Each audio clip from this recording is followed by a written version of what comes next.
Can you complete all the mods 10 to the sky without using any sieves? In this video, I'll be speedrunning the game using tips and tricks for over 40 different items that you would normally have to sieve for. Then we'll combine all those together to make the All the Mods star. If you enjoyed the video, feel free to drop a like and subscribe to the channel for more content in the future. Now let's get right into it. Alrighty, we are back here with All the Mods 10 to the sky. This will be the last video on this mod pack for a little while, as I'll be moving on to a couple of new packs. But for now, let's see how to complete All the Mods 10 to the sky without using any sieves. First up, let's categorize all 40 items that we would normally get from sifting. The first category is going to be some starter items, which will mostly consist of all of our vanilla resources. Then we have some mob drops, which also includes things we'll get from mob gateways. An Ars category for things we'll get through Ars Nouveau. An End Ores category where we're going to get a bunch of ores from the end. And finally a miscellaneous category for all the items with unique ways to get them. Don't worry if you get a little lost, I'll put up a visual every time I unlock one of those items. And if you want to try this yourself, consider becoming a supporter, which will give you access to all of my speedrunning guides. And if you're the first to find the hidden phrase in this video, you'll get a free month of subscription. We have a pretty similar stars to normal, with the exception of grabbing a couple extra logs before heading to the island. I'd also like to note that I'm now finally using the latest version of the pack, at least the latest version when I was recording, which changed quite a few quests, such as this starter quest that'll give me a crafting table and a stick, meaning I don't have to craft my own. It also means the cobble gens aren't as broken as they used to be, but that ends up having very little impact on this run at all. In fact, a lot of the quests with the newer version actually speed up the progress of the game, which you'll see later in the video. So while past me is going through some cobblestone, I want to go ahead and thank you guys for actually subscribing. We've well over doubled the amount of watch time from subscribers. I don't know what the ideal number is, but it's been going up, so I want to thank you all for making that happen. Now we're going to need to take a quick pause here, as I need to tell you about our channel's first ever sponsor, BerryBite. Do you want to host a modded Minecraft server with your friends? Well, look no further because BerryBite has got you covered. Search between tons of different RAM options and server locations from across the world. For modded Minecraft servers, I'd recommend 8 GB. BerryBite also has one of the easiest mod pack setups I've ever seen. You can find any mod pack from popular launchers, like CurseForge, Feed the Beast, and Mondrith. Then just click the install button and you're good to go. BerryBite also has a guide page for tons of questions, like setting up your own custom mod pack. So what are you waiting for? Head over to BerryBite with the link in the description, and use code GamingWithFlame for 20% off, or use code GamingWithFlame5 for $5 off. Thank you BerryBite, and now let's get back to the speedrun. Just like my last few runs, we're going to want to destroy most of this island. This house is pretty helpful as it is made of quartz. We'll just need to convert that into the correct quartz type later. And compared to the previous run, I did add a few pieces of the house that I want to mine, such as this cobblestone floor, this andesite wall, and all the cobblestone on the roof.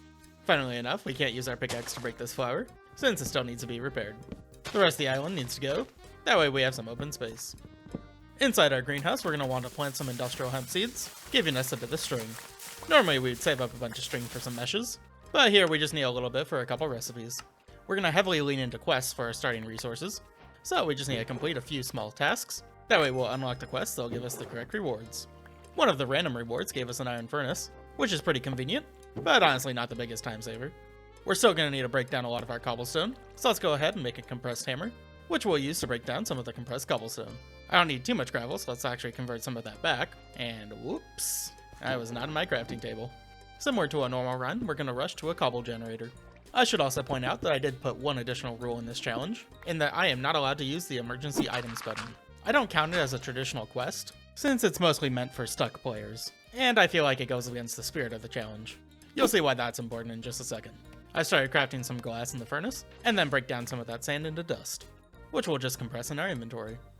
Now we want to make an oak barrel, and a composter for some quests. Claiming all our quests, we can see we got quite a few items.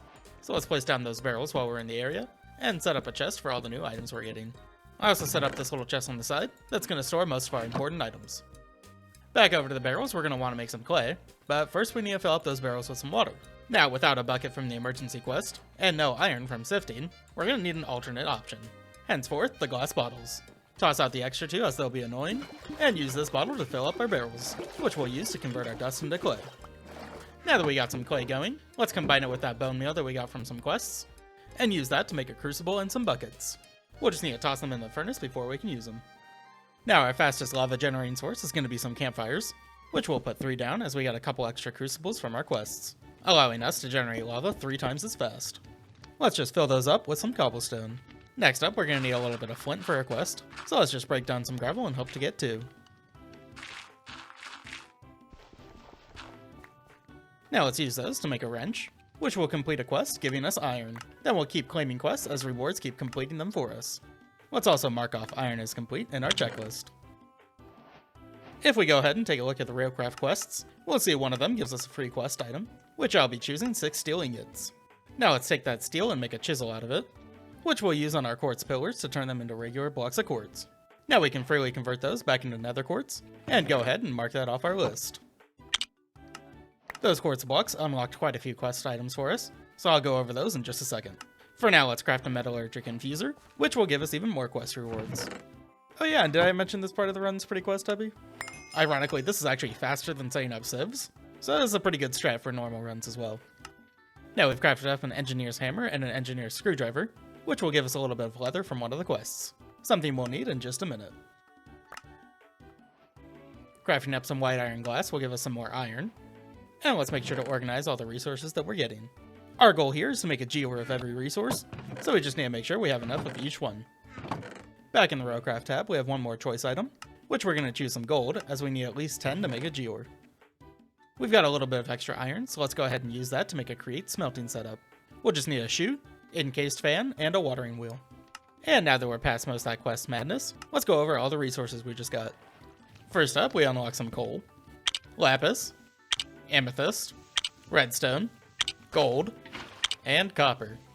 This means there's only 3 main starter items left to get. And now we're just about finished with our smelting setup. We'll just need to wait for our crucibles to generate a bucket of lava. Also, weirdly enough, killing your first zombie gives you spawn eggs? So that's kinda weird. If it was from a quest, then I'd have to claim it as a reward. So I guess it's just built into the game? Either way, our crucibles have generated a bucket of lava. So let's go ahead and set up a cobblestone generator.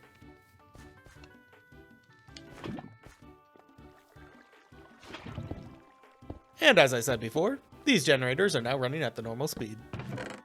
We used a little extra iron for an iron bucket, that way we can move around some lava without destroying some clay buckets. And now that our bulk smelter is all set up, let's go ahead and start cooking some fire bricks. And now to use those bricks for all the pieces for our foundry.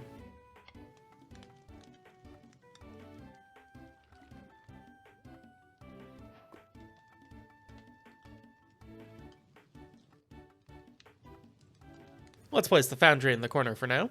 We'll expand the island in just a little bit. We're going with a 2x2 foundry this time, and that's because we're limited on copper for heating coils. We'll just set up most of the structure for now, and then we'll make the remaining pieces in just a second. For now, let's claim our quests again, and let's store all that junk inside our chests. We have a little bit of extra steel from our quests, so let's use that instead of iron in order to make 2 blast furnaces. We'll use one for the foundry controller and save the other one for later. Now we just need to make 1 liquid heating coil, and then our quest will give us the rest. We'll place those bad boys at the bottom of our foundry, which will complete the structure and allow us to start smelting some items. Now by making some wire cutters, we gain access to 2 more quests. Here we get a choice reward where we're going to choose some copper, putting us over the 10 required to make a Geore. We're also going to need to expand the smelter a little bit, as we're going to need to smelt quite a lot of items. So let's put that copper in there and get our first Geore started. And while those are smelting, let's go ahead and make a cranked growth accelerator. This will be our ticket to growing Geores quickly in the early game. Now we can freely use some iron on an iron stick, and use that to expand our island. That should be good for now, as we still have a couple more Geores we gotta make. You may also notice in the foundry that the iron ore is not smelting, which I'll fix in a minute, but that's just because I put it in there before I put lava in the foundry. Now let's actually set up that growth accelerator, which I'll place in the air so that way we can fit as many Geores around it as possible. Why is this not smelting? I have lava. Oh. Yeah, okay then. Now let's add that gold to the foundry, and start adding some Geores to our growth accelerator. This is a manual growth accelerator, so it's only going to grow crystals fast when we're using it. So let's go ahead and crank out some ores.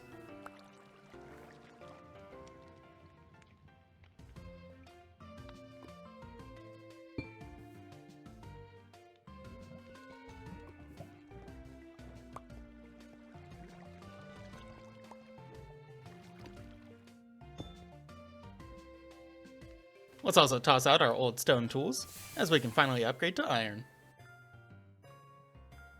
Basically anything that's gem-like is going to just need 9 items, such as this lapis and amethyst. Other things like iron and gold we need 10 of.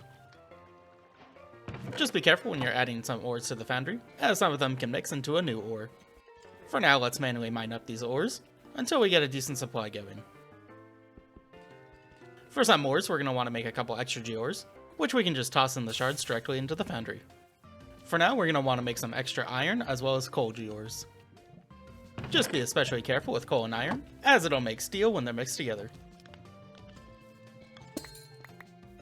We're going to need to do a lot of smelting to turn these shards into the correct ores, which is why this bulk smelting setup is especially helpful.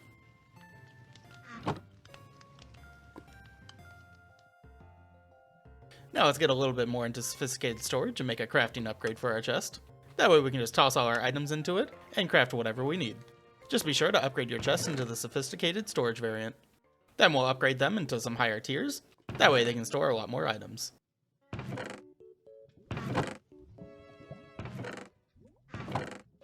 And once again, we're back on the grind.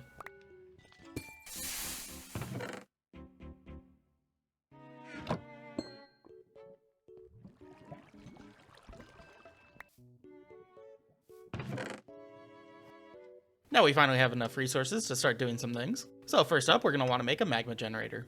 This will be our energy generation for the beginning of the game, and it's also required for a bunch of quest unlocks, so we got 2 birds with 1 stone. I end up making 2 here because we need a little bit more power generation than 1 can handle.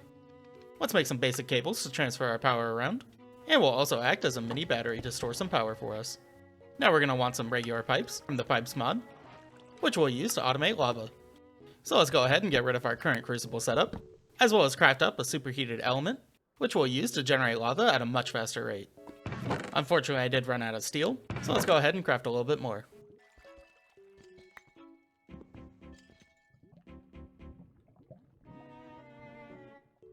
And while our steel gets made in the foundry, let's go ahead and get that crucible set up. We'll pipe lava both into our foundry as well as our magma generators. Then we'll just need to supply with some cobblestone, which I'll pipe in from this chest here. Finally, we can craft up that superheated element with the steel we just made. We won't need too much lava, so let's just manually put in a bunch of cobblestone for now. Let's take a gander over at those quests now. And yeah, that's quite a few items. Most of these we don't really need, but one of them is pretty helpful, which would be this energy cube that it gives us. So let's add that to our little power system, and have it store any excess power we make. Then we'll add on a couple more power cables, and we'll eventually connect those to some new machines.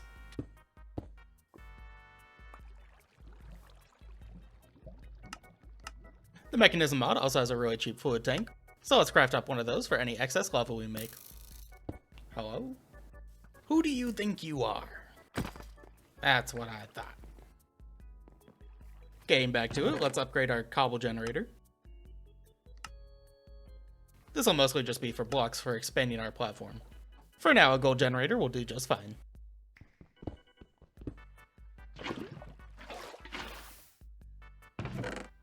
Let's go ahead and expand the island out just a little bit, as I actually want this platform to spawn a couple mobs. We're going to need a spider eye in a little bit, but for now, let's just add a lava generator to our generator setup, which we'll just use a tier 1 generator for.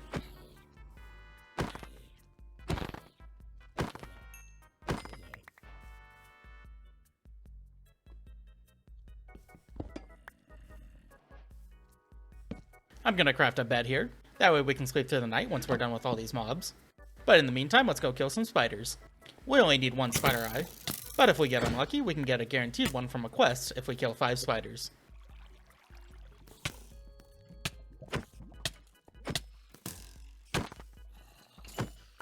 Hey, there we go.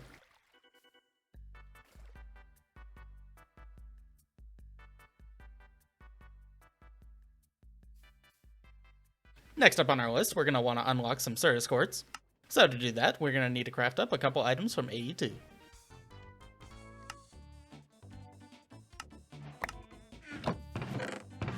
We're going to need to charge up some Service Quartz as well, so let's do a little automatic setup for this charger. We can charge a couple of our Service Quartz, and use the rest to craft a block. Now we just toss that block into some water with some charged quartz, And after a few seconds, we'll get a budding Certus quartz. So let's go ahead and add Certus quartz to our list of completed items. I've been saving up a good amount of redstone and iron now, so let's use those to make a copper jetpack.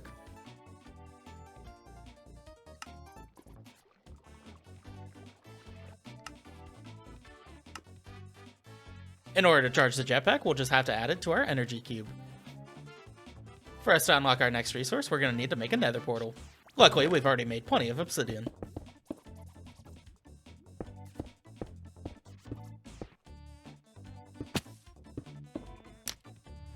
And because the nether is not so nice of a place, let's actually make some iron armor real quick. Now we can finally head in. After I repair my pickaxe.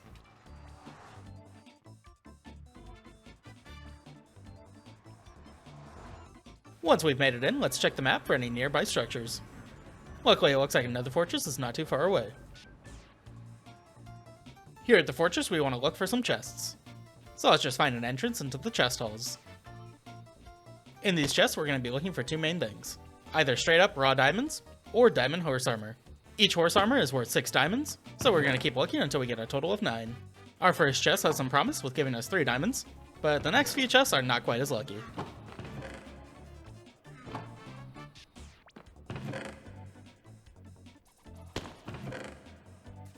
Don't mind me. Please, please, please. Frick. Frick off! Having gone through all the chests at this fortress, looks like we're gonna have to head back home to charge our jetpack, and then look for a new one.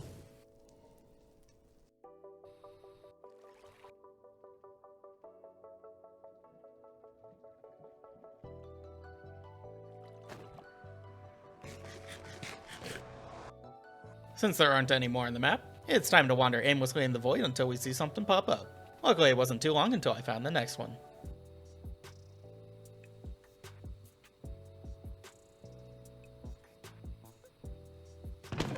Nope. Excuse me, good sirs. Oh my, there are quite a few of you. Just gotta give them the juke. And nothing. Surely there's some more chests somewhere around here. And there goes my jetpack. Ouchie. That fortress seemed to be out of chests anyways, so let's head back and hopefully find another one.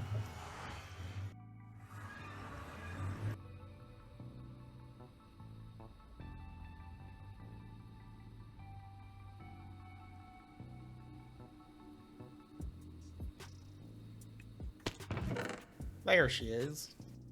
Diamond horse armor is pretty common loot, so that was pretty unlucky, but either way we got it done. Just add it to the smelter and wait until it melts down. In the meantime, let's go ahead and prepare a couple more Certus quartz blocks, since unlike the Geores, these do run out over time.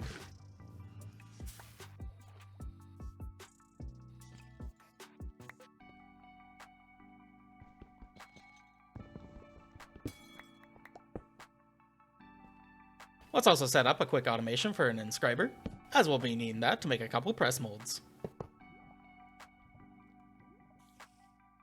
Now checking back up on the diamonds, it's all smelted down. So let's pour all that into some sand for a Geore and mark that off our list of completed items. Now let's add that to our little ore farm and start mining some up.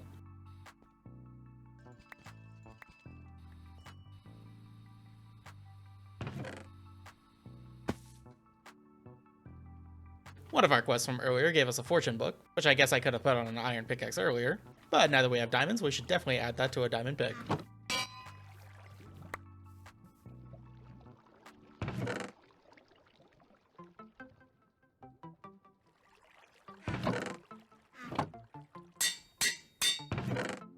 Now with Fortune 2 on our pickaxe, we should be getting lots more Geores from our farm.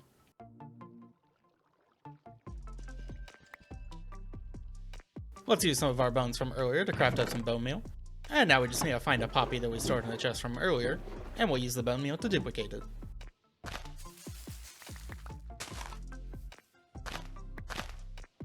Now we can use that red dye for some red wool, which we're going to use to turn into a market block. Since we have diamonds now, we can trade for some spawn eggs, and currently we only need some cows and chickens.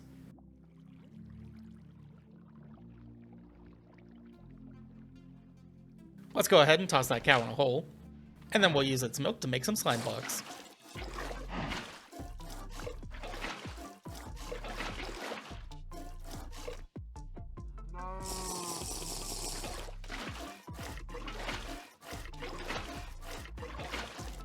With plenty of slime at our disposal, we can start getting into mob grinding utilities. So here's a couple swords, which we'll be using to make some upgrades.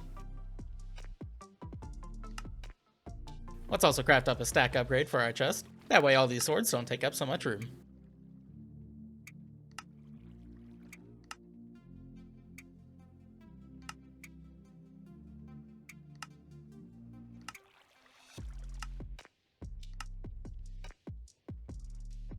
And now that we have some upgrades, we're going to need an angel block, so let's get some feathers.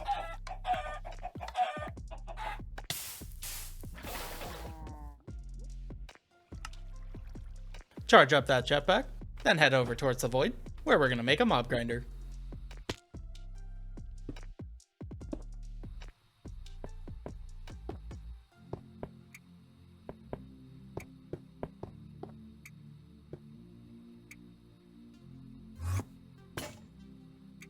After we have enough conveyor belts placed down, we'll need to add a lever for some redstone, and place our mob masher on top of it. Don't forget to add those upgrades. Our mob grinder is going to need tons of storage, so let's pop down a couple diamond chests. We're out of iron for conveyor belts, so let's get a little bit more. And since we have diamonds unlocked at this point, we no longer need to deal with these pesky mobs, since we can simply add a mega torch. Just plop one down in your base, and mobs aren't going to be able to spawn in a large radius. And now that we have plenty of iron going, let's make a couple more conveyor belts. Luckily, we made sure to claim all the chunks around our base, otherwise that creeper explosion would have been very annoying to deal with. Now let's head back over to that mob grinder, and would you look at that, I forgot to charge the jetpack again. Whoopsies. Let's go ahead and actually charge that this time. I'm going to grab a staircase real quick to complete a quest, which is going to give us a couple of glowstone that we'll use to make a mob gateway. And in order to craft this gateway, we're going to have to commit the one ender pearl we got from a quest, but if we're lucky, this gateway will give us more ender pearls. Let's just go ahead and expand our mob farm a little bit. That way we'll make sure our mob gateway doesn't accidentally fail because there's not enough room. Everything looks good, so let's spawn in that mob gateway. Then head over to the collection area to make sure the mob masher is on. Unfortunately, we can't make an item collector currently since we need an ender pearl for that. So for now, we'll just have to manually collect all the drops. But while that gateway is doing its thing, let's make a trader carpet to unlock an extra emerald, which we're going to use to purchase an Ars sapling. Make sure to choose the cascading one, as we're going to need one of its logs for a recipe. Add some amethyst to our Geore farm since we need a couple more of that. And by the sound of it, it looks like our gateway is finished. By completing this gateway, it gives you a bunch of random dungeon loot, and those dungeon loot drops can sometimes contain ender pearls. We need a total of 5 to make an enderman gateway, and luckily it looks like we got 5 ender pearls from this. If you got unlucky, then make the gate again, or kill some naturally spawning endermen. At this point, I also realized that I can make a time in a bottle, so let's craft up one of those for some easy tick acceleration. Now it's time to do some Ars magic tricks. So let's craft up a diamond block, and then to get the rest of the saplings, we simply need to claim our quests. Getting a little distracted here, let's go back and actually make that enderman gateway now, since we're going to need plenty of pearls in the future. And with all those pearls, we can finally make an item collector for our loot chest. This also means we can officially mark off the first item on our mob drop list. Another requirement for this run is going to be going through all the Apotheosis tiers, and in order to do that, we'll have to make sure to equip different tiers of armor. Now we can finally get back to Ars, where we're going to make a ritual that'll summon a village. We'll just need to craft up a ritual brazier, as well as a way to generate some source. I choose to use the volcanic source link, as we simply just need to feed it a couple buckets of lava. And now that we have just about everything that we need, let's head over to an open area, as this is going to create a very large island. In order for the ritual to get started, we need to give it some source, which we'll do by adding to a source jar. Our volcanic source link is going to chew up all this lava, and then I'll turn it all into source in our source jar. And once you have enough, simply right click the brazier to get it running.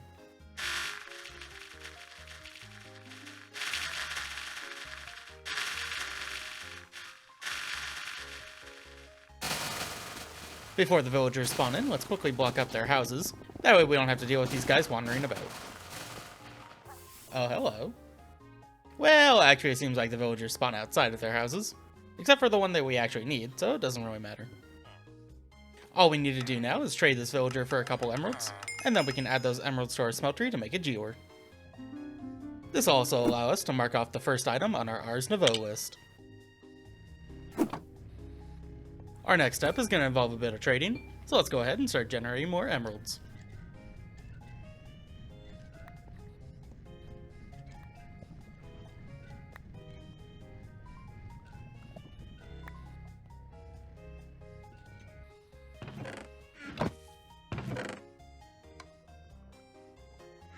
Let's go ahead and make some mob swabs, which we're going to use on our villagers to make our own villager spawn eggs. After doing a bit of testing, I found that it was much faster to spawn in a new villager, rather than wrangle up one of these guys to lose their profession and get a new one. Now in order to make the spawn egg, we're going to need a little bit of liquid XP, and to do that we're just going to set on an XP singularity tank. Now we just got to combine it with some seeds and feed it to some chickens.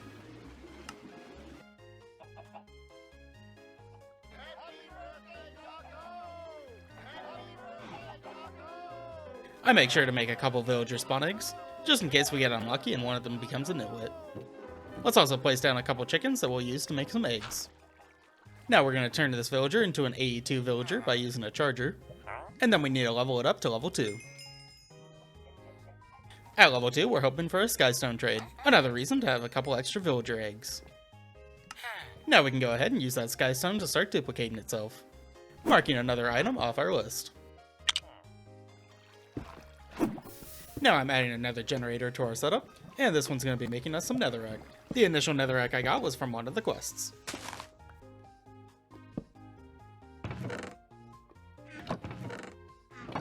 Now I'm going to need a few blaze rods, so let's hop back into the nether and chop up a few blazes. We just need enough to make our own blaze gate. I already have 4 from earlier, so we just got to get lucky and grab one more.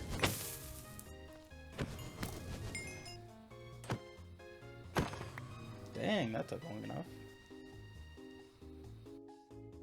Now when making your farm, you need to be especially careful with blazes. If you made your mob farm too low, then the blazes will try and fly up and won't use the conveyor belts. I purposely made mine a few blocks higher than my normal platform, that way I'd avoid any of those issues. And now that we have a consistent supply of blaze rods, let's mark off another item from our list. Our mob drop chest is going to start adding up pretty quick, so let's make sure that we add a couple stack upgrades. These will do for now, but later we'll want to upgrade it even more. Now that we have a consistent supply of blaze rods and ender pearls, we can go ahead and get into flex networks. But first we're going to need to crush some redstone in between some obsidian. And now we have everything we need to set up some wireless charging. Let's just craft up a flex controller, as well as a flex plug to add some power to our network.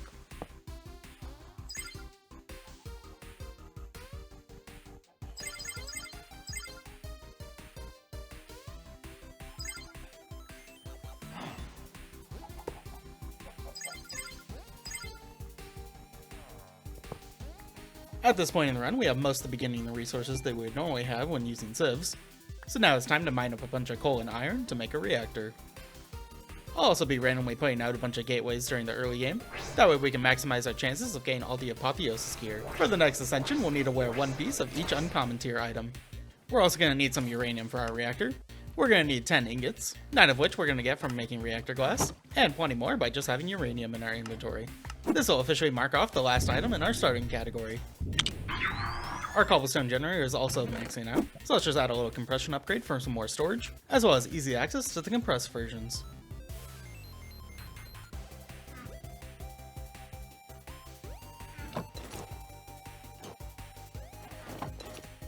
And checking up on our armor supply, it looks like we have enough to go to the next tier of ascension. Now we're going to be getting to AE2 pretty quickly here, so let's just make this little automatic inscriber setup, which we'll use to quickly craft up a bunch of processors. Before we get them working, we're going to have to make a couple press molds, which we can now do that we have some skystone dust. I'm going to be making quite a few extra pairs of these molds, since we'll be using them later on to make multiple circuit slicers. For now, we'll just keep all the extras together, but note that by putting multiple presses in a machine does not make it go faster.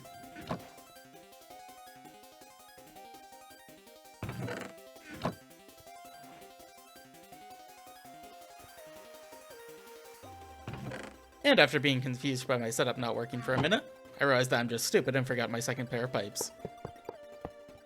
There we go, it should be working now. And, huh? Yeah, this guy's kind of dumb. Of course we need to power these machines as well. There we go. The first thing we're going to want to craft up is a bunch of calculation processors, which we'll be using to make some acceleration cards. But first we're going to need to make some flux dust, which will just require us to put some charged quartz, redstone, and regular quartz in the water.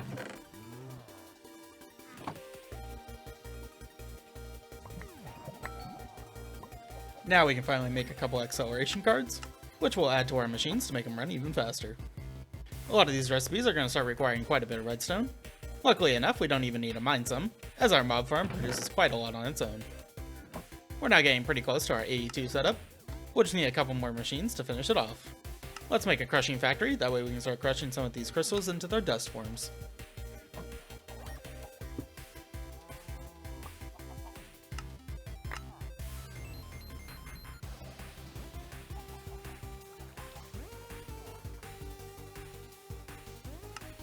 Now we're going to need some storage buses, which we'll use to connect our current storage to the AE2 network. Making some controller blocks from sophisticated storage will allow us to connect all of our storage into one block. We're going to make two of them, one for our general storage that we want items to go in and out of, and one for all these chests that we want items to only be taken out of.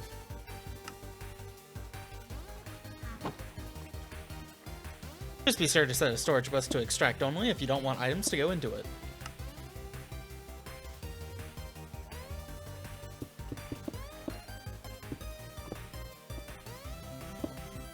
Now let's expand the cable network, and add a crafting terminal where we're going to access all our items from. Now the last step is to add some controllers, which we'll need to add some power to. With that set up, we can now access all our items in one interface, as well as finally clear up the inventory from being cluttered. We'll also want to put a storage bus on our lava tank, giving our ME system access to lava. It's now time to go ahead and start making our reactor.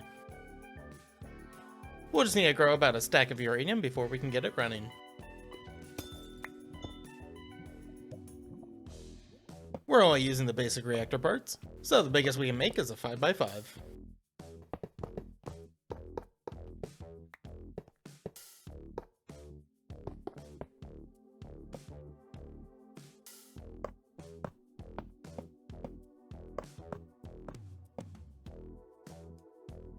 Now that our reactor is complete, we just gotta add some fuel to turn it on.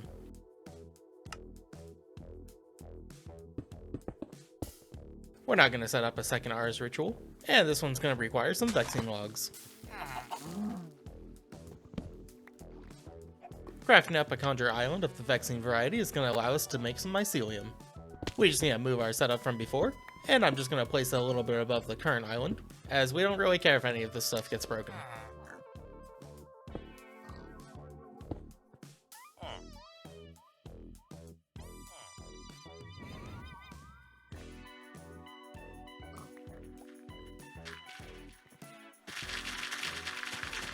And now that we have some mycelium, we can go ahead and make some witch water, as well as mark off the mycelium spores that we would normally get from sifting.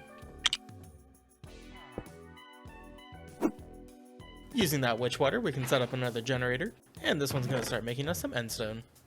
Let's just clear out all that junk cobble that we've been making in the meantime.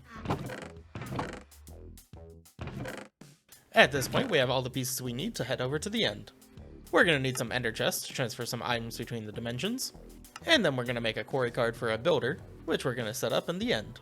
We do unfortunately need some paper in order to make this card, and since we don't have any sugarcane, our next best bet is to grow some rice.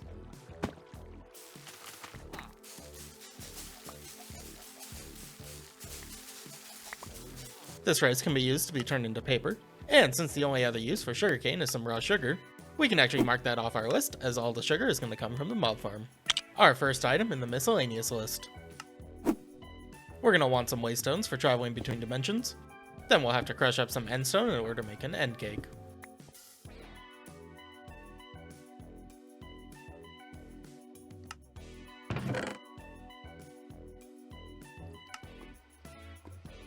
Let's place one ender chest here in the overworld, and pipe it into our network using an interface. Now we have everything set up to head over to the end. Our first order of business here is going to be to claim some chunks, and to chunk load them as we're not going to be here for long. Now let's set up our quarry to start mining out the main end island. Let's just set our quarry card for a very large area, and I put it on hollow so that way I can do a preview of it without my game totally crashing. The area looks good, so let's go ahead and get our quarry mining. At this point I did forget to put it back to solid, which will come back to bite me in a little bit. Anyways, now that we have a lot of ores coming in, we're going to need to start expanding our storage network.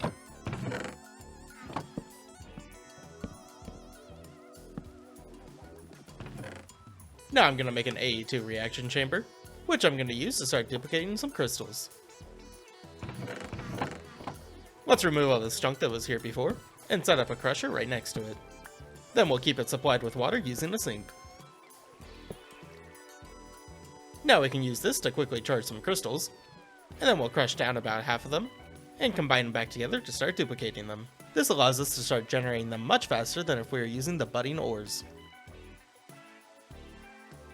We can also use this to make some flux crystals very efficiently, which we're going to use to make a bunch of growth accelerators. For now, let's just make a small area where we're going to start automatically growing some Geores. We can't make the advanced versions quite yet, as those require some netherite. For harvesting these crystals early game, I like to go with a builder, where we're going to set a quarry card for the area that we're working with. We're also going to add a filter to the builder, that way it only mines fully grown clusters.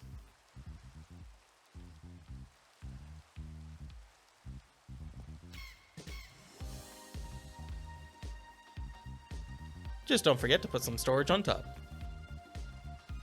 And if it replaces your crystals with some dirt, like mine, then you just made the small mistake of not upgrading your quarry card into a clearing card.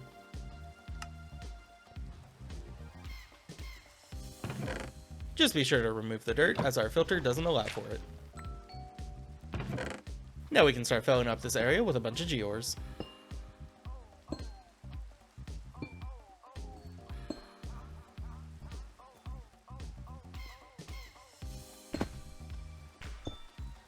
Next up on our list is going to be a mystical agriculture farm, with the first step being laying out the farmland. We need a little bit of wheat to make a hay bale, which we're then going to use to make a harvester pylon. Let's also make a silent gear stone hoe, which will last forever when put into the pylon.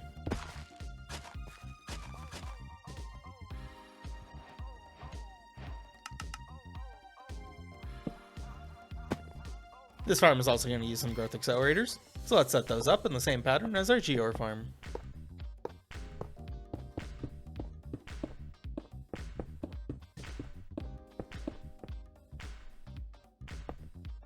Inside our farm, we're going to plant quite a few crops. Starting off, we'll add some carrots, some hemp seeds, and some regular wheat seeds. Let's also add some rice for some paper that we'll need down the line. Then let's start making our mystical agriculture infuser.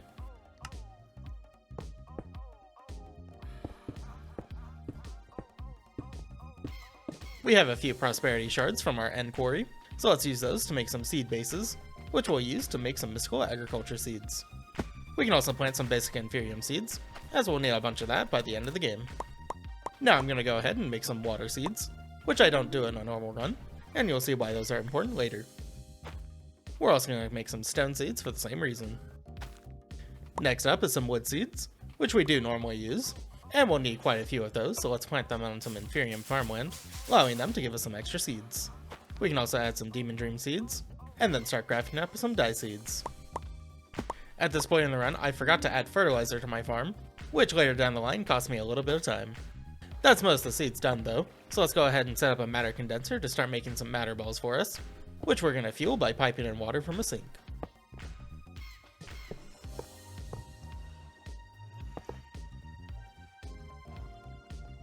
And since we're only making matter balls, we're only going to need to add in a 4K storage component.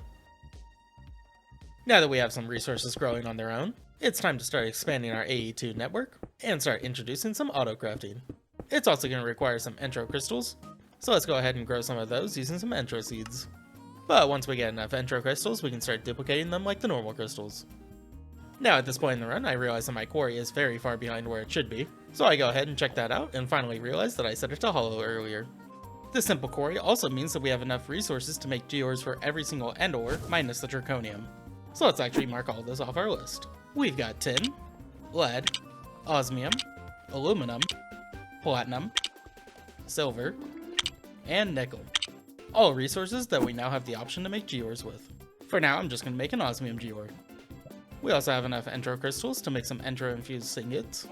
And then finally we'll have to cook up some skystone into its block form as one of the final steps before we can finally make some AE2 autocrafting. Now we can make that crystal assembler, which we're going to use to make a circuit slicer in just a moment. We just need to grab all the presses that are in our old setup.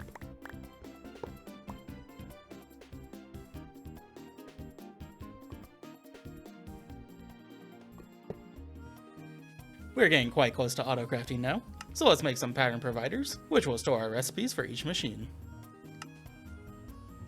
Now let's go ahead and do a pretty similar setup to the B run that I did, and we'll space out these pattern providers enough for multiple machines to be put on each one. And over here in the back, let's set up a couple molecular assemblers, which these are used for basic crafting recipes. Now we just want a pattern encoding terminal, that way we can start making patterns.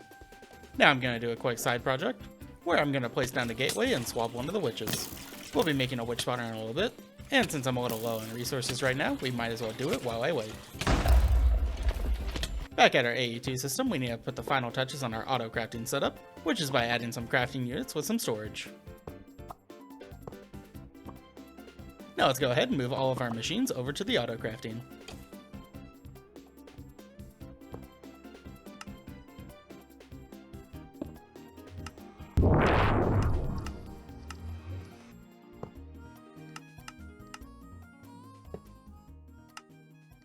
And let's not forget to cable our machines and give them some power. At this point, I'm also going to connect a sink into our system, which will give us access to unlimited water.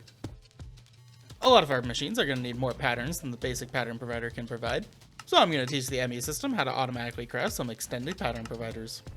Let's also add some basic patterns for all of our other machines. Now that our system has crafted up some extended pattern providers, we're going to want to quickly upgrade our regular crafting patterns. By the end of the game, we'll probably use over 500 different crafting patterns, so let's make sure these don't fill up too quickly. We'll add an infuser and an enrichment chamber into our crafting setup, and we'll add extended pattern providers for both our crystal assembler and our crusher. Now it's time to make some patterns for a Mekanism, where we're going to need to ratio each individual craft. That way we don't have to separate infusers by infusing type. I also set these patterns to 10 times their normal values. That way later in the game, when I need plenty of these items, our pattern providers are going to push out a ton of items all at once. We're also going to need to tell these patterns which faces to send each item to, meaning we're also going to need an advanced pattern provider placed on the machine.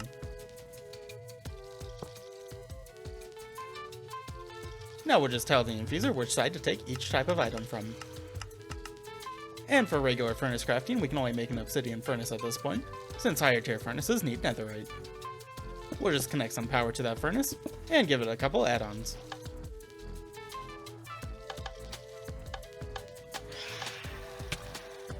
I'm now going to make an osmium geore, and add it to my very sad geore setup.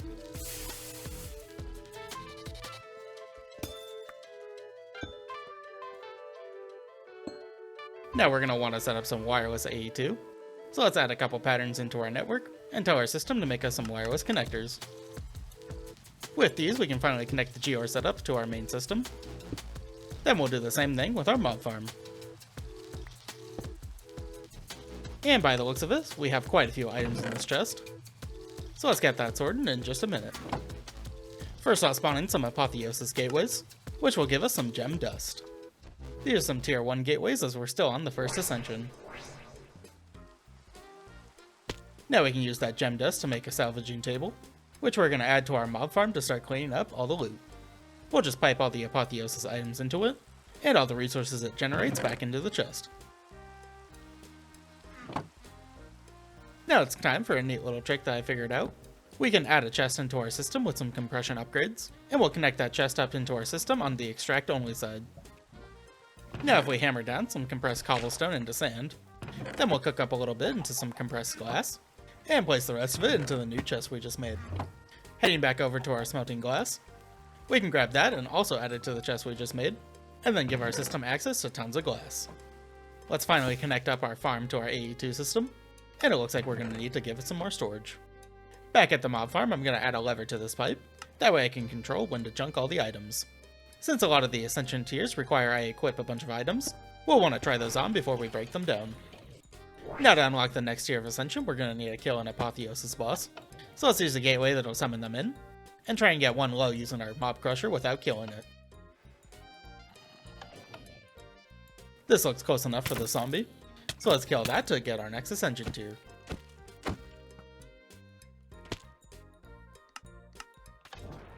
With this next tier unlock, we can make the next tier of gateway pearls, so let's spawn those into our grinder to start getting some of the next tier loot items.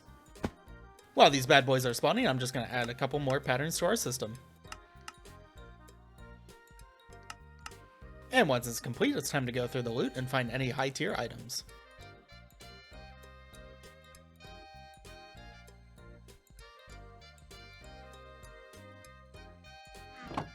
Now having a look at our Ascension level, it looks like we only need to find a helmet, as well as kill a wither. So let's just make sure we clear the chest between each round, and then we can just summon more gateways until we get that helmet. And would you look at that, we're back to making more patterns. I built my platform a little bit too far out, which just means we gotta kill these guys in order for a gateway to complete. Oh, dang, this guy hurts. Goodbye.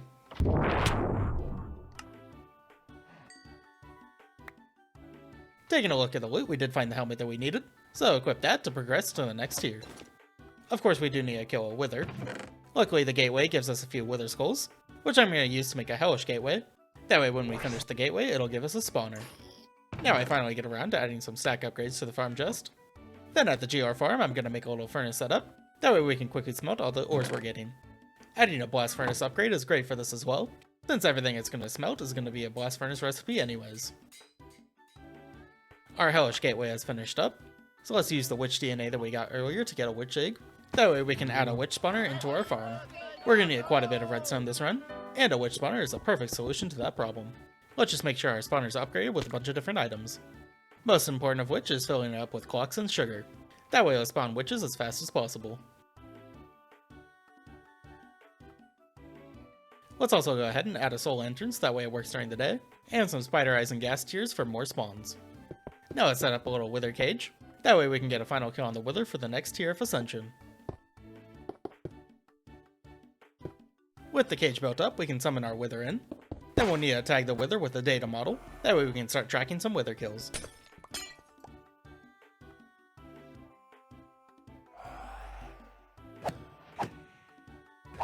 Although the wither is a very slow kill at this point, so I decided to make an enchanter that I'm going to need later anyways, and we'll use this to make a Smite 5 book, which should hopefully allow us to kill the wither a little quicker.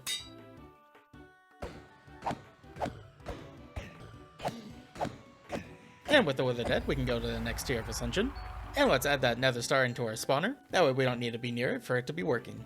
With the next Ascension tier, means that we can spawn in the next tier of gateway. But before we jump into that too soon, let's go ahead and upgrade our machines, as we're going to need lots of steel pretty soon.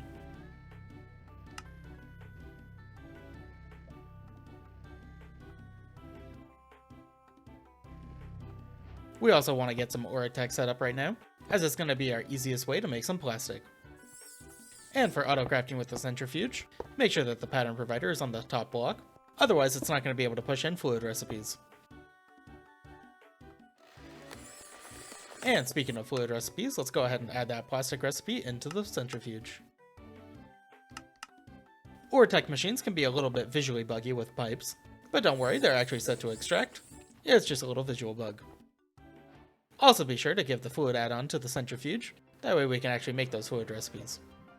Now I've made some mob slaughter factories which we're going to use for our gateways, but I forgot I needed some add-ons for them, so we'll have to get back into industrial foregoing in just a second.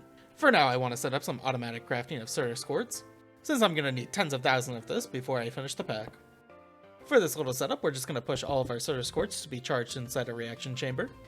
Then we'll have our system constantly making more of the base crystals by using the charged crystals. Just note that if you do the setup, it uses quite a lot of power, and I'll quickly learn that my extreme reactor is not quite enough to keep up with this. It'll still keep working, but it'll just be much slower than its max speed. Back over to industrial foregoing, we're going to need to set up a couple extractors, which we're going to use to start making some latex from some acacia logs.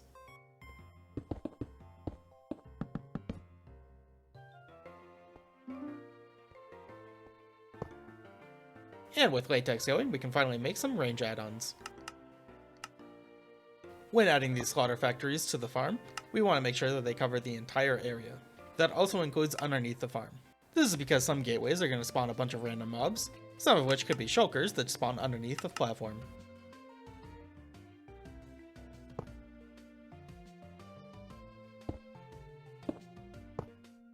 We'll also make sure that there's blocks in between each of these slaughter factories. Then we'll cover the sides of blocks with cables, since shulkers can't teleport on top of these, and we'll have to power the machines anyways. Now let's go ahead and activate the next tier of Ascension, which will allow us to use the next tier of gateways. But before we summon those, let's actually connect our pink slime up to our system. Unfortunately with these gateways, a lot of the mobs that spawn are ghasts, which aren't a fan of staying inside the radius of the mob slaughter factories.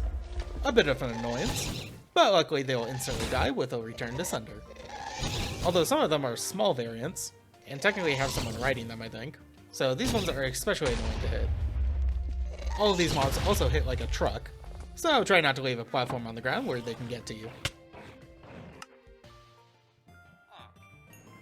Oh, this is nice.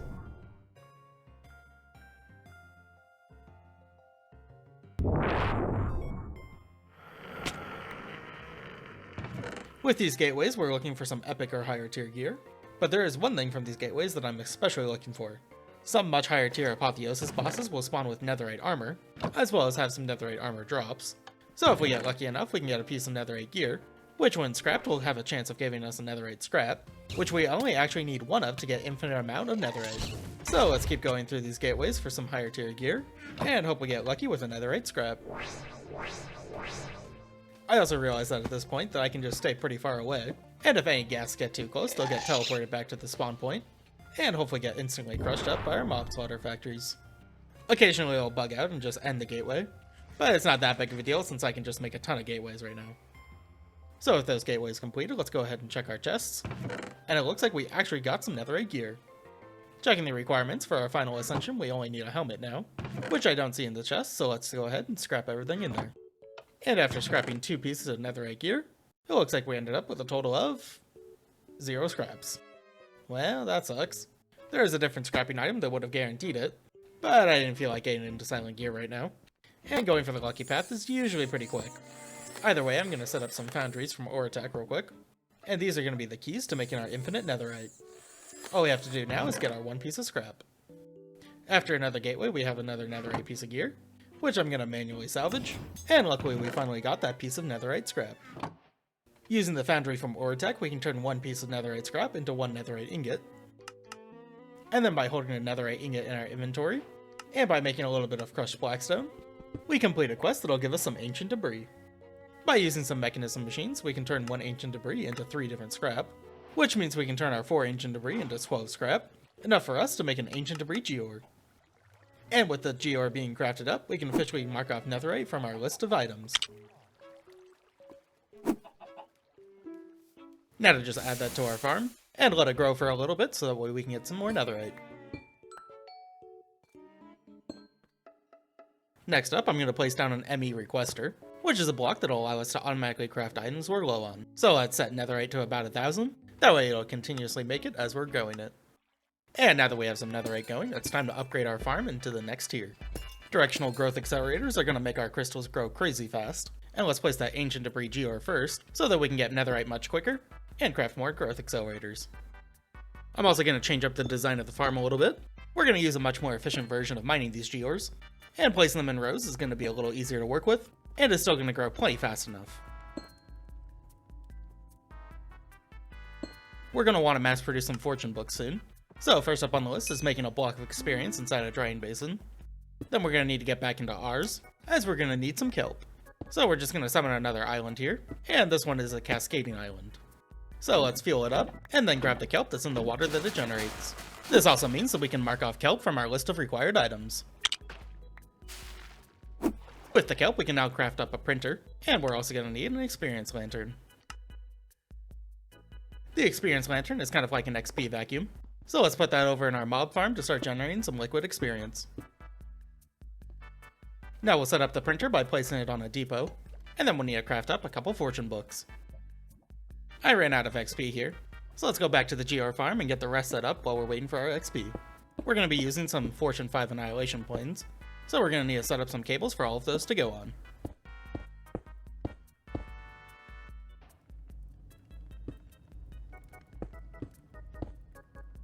Now back over to the printer, let's export all our liquid experience into an interface, and then pipe that into the printer.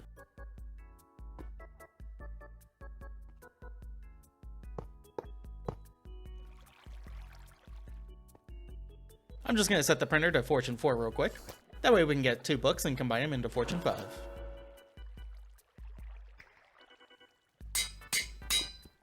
Now we can finally set the printer to start duplicating Fortune 5 books, and all we have to do is just add some books to the depot. Now let's automate it a little bit by pulling out those items, but let's first make sure to add regular books to a blacklist filter, that way it doesn't pull out the ones being crafted. Currently the best furnace we can make is some rainbow furnaces, so let's go ahead and upgrade our previous furnace setups. These furnaces are actually very powerful as they smelt a whole stack at a time. They just don't instantly smelt like the higher tier furnaces. But with the speed and blast furnace upgrades, these actually smelt crazy fast, enough for only one to keep up with our Geore farm. Now our last step is to add all these fortune enchants to the annihilation planes. Unfortunately you have to do it one at a time.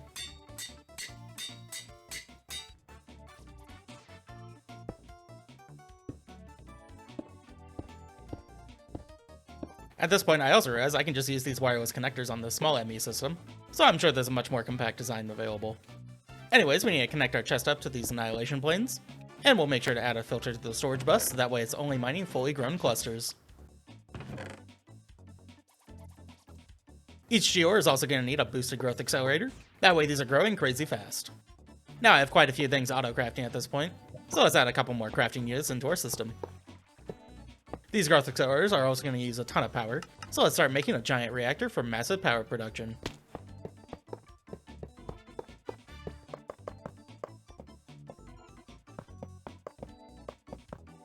If you take a look at the in-game timer, you'll notice it's running pretty slow, and I am definitely starting to feel the lag. And 99% of the time, there's only one culprit, the freaking mob farm. Looks like our chest is a little bit overfilled, so let's go ahead and use our netherite to make a max tier stack upgrade, allowing our chest to store the max int number of items. And as soon as I put it in, you can definitely feel the lag go away.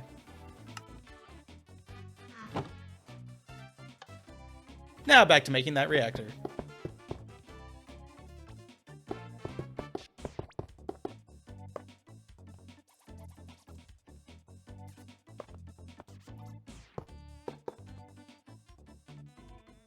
Let's go ahead and set up an interface so that way it's always feeding the reactor uranium, and add a flux plug to import all of the energy into our system.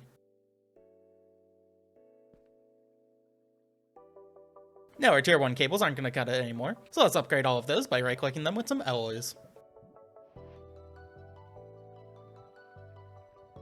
Let's also add a dense energy cell into our network, which we're going to need if we're importing and exporting tons of items. There's also this little bit of a bug that I found with AE2, where it kind of just gets stuck when crafting these stack upgrades. You can kind of get around it by canceling the crafting upgrade, and then requesting one again. You may just have to do it multiple times.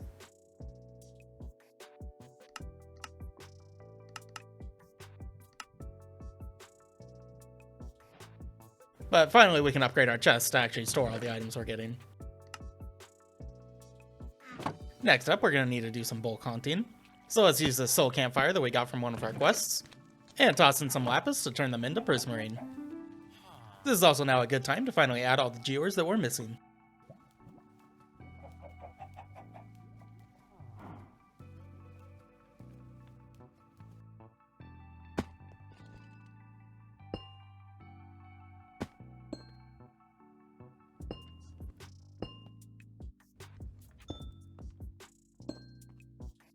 Our next plan here is to move the end quarry to the outer end islands, so I upgraded the quarry card into a fortune card, infused the builder to max level, and made a jetpack to head over to the end islands. Here at the end islands, let's set up this quarry for a very large area. We're going to be using this quarry to mine up some ferrite for us, but its main use is to get all the draconium dust that we're going to need, so let's go ahead and mark that off our list. Now it's time to conjure up one of our last islands, this one being a deep slate island.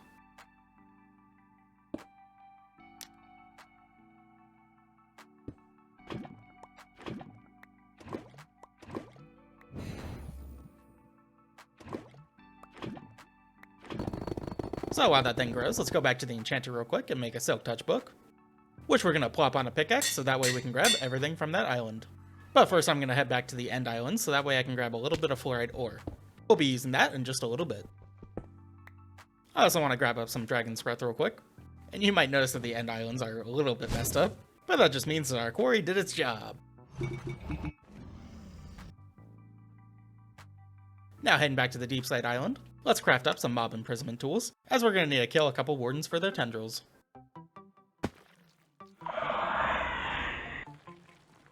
We'll also grab up 2 of the shriekers as we'll use them in a recipe. This also means we can mark off 2 more items from our list.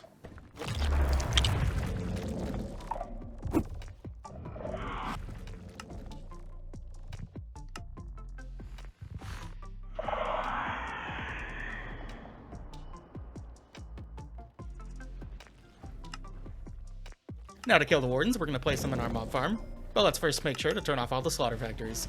Killing wardens is also going to mark off 1 more item from our list. Now that we've chopped up some wardens, we should have everything we need to make our max tier goo. With this goo, we can convert some vanilla Minecraft materials into some dire things materials.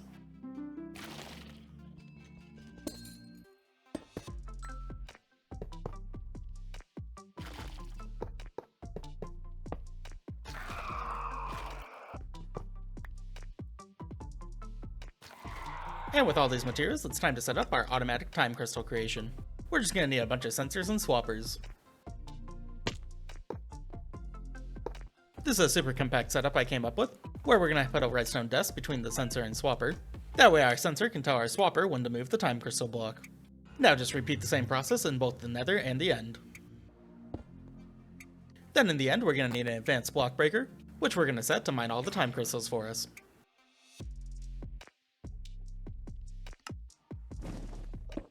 Now we just need to convert an amethyst geore into a time crystal block, and add it to the little contraption we made.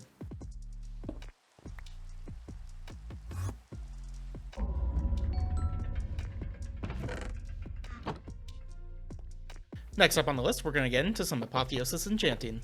Instead of using regular bookshelves, we can use some draconic blocks, as well as a couple of tuned crystals from occultism.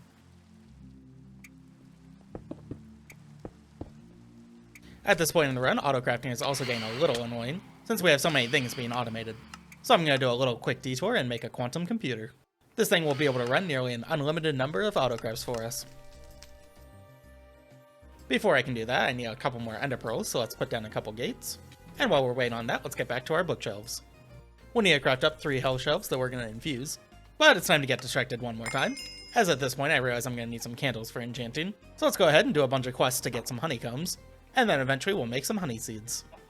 Let's also craft up that time wand now that we have some time crystals going, and make sure to fill it up with some time fluid. For our quest, we're going to need some honey bottles, so let's just melt down some combs and add some honey into a bottle.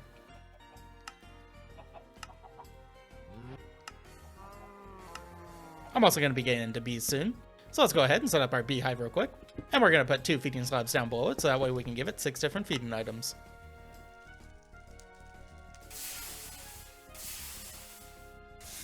Now we can finally craft up our honey mix, which we can use to make some honey seeds.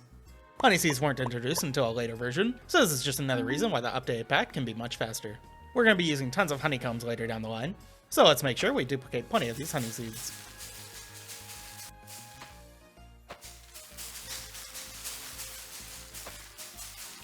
Now finally back to our enchanting setup, let's add 2 wither skeleton skulls for some extra quanta, which will allow us to enchant our hell shelves. Now we want to upgrade all 3 of those into glowing hell shelves, and then we'll add those into our enchanting setup. Now we're going to need some candles, so let's use those honey seeds we've been growing to make plenty of honeycombs.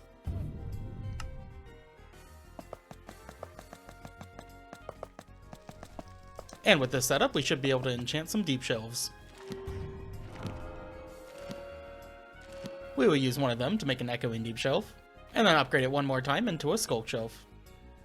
Place that into our enchanting setup, and we should now be able to duplicate some echo shards. Now let's use 2 of those enchanted shelves to make an arcane treasure shelf, and plop that into our enchanting setup as well. Then we'll add one more enchanting shelf into our setup, remove those wither skulls that we added earlier, and after adding just a few more candles, we should be able to enchant some Dragon's Breath into Infused Dragon's Breath. Now we can use that Infused Dragon's Breath to make the final gateway. Now we're going to head back to that mob farm, just to realize that I forgot one crucial step, and that we need to kill the Ender Dragon first. And before I go hopping dimensions, I want to get a dimension card, so let's get our Wither Star production going. We just need to kill a few more withers for our data model.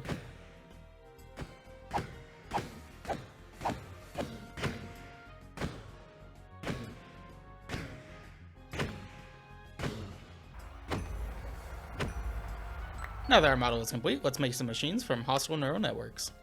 And at this point, I definitely want to make that quantum computer. Just gotta fight the network. There we go. Now it's time to finally set up those hostile neural network machines. We'll just need an input and output cable for each side, which we're going to connect up to an interface. Then we'll keep supplying the simulation chamber with some prediction matrices.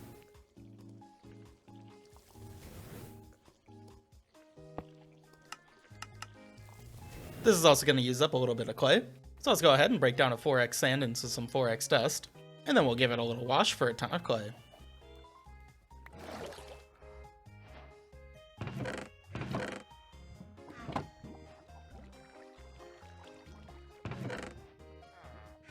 Our quantum computer is finally crafted up, so let's get rid of all these old crafters as this new one is going to suit all of our needs.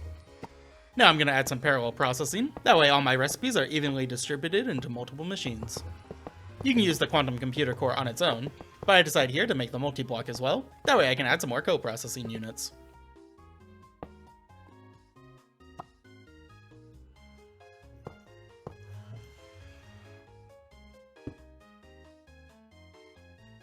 Now back to our Nether Star generation, let's add a crafting card, that way we're constantly crafting the matrices. I've been using a bit of Entro crystals as well, so let's also automate the creation of more of those. We'll just have it keep pumping the recipe into this reaction chamber, similar to the way we're duplicating regular crystals.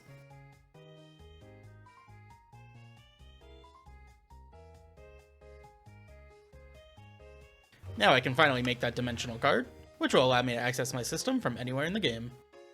Now we can finally head back over to the end where we're going to kill the Ender Dragon. I'm going to set up a stasis chamber here at the perching point, and then we'll wait for the dragon to come on down. In the meantime, let's get an Enderman data model going, as we'll use that later to make some Enderman heads.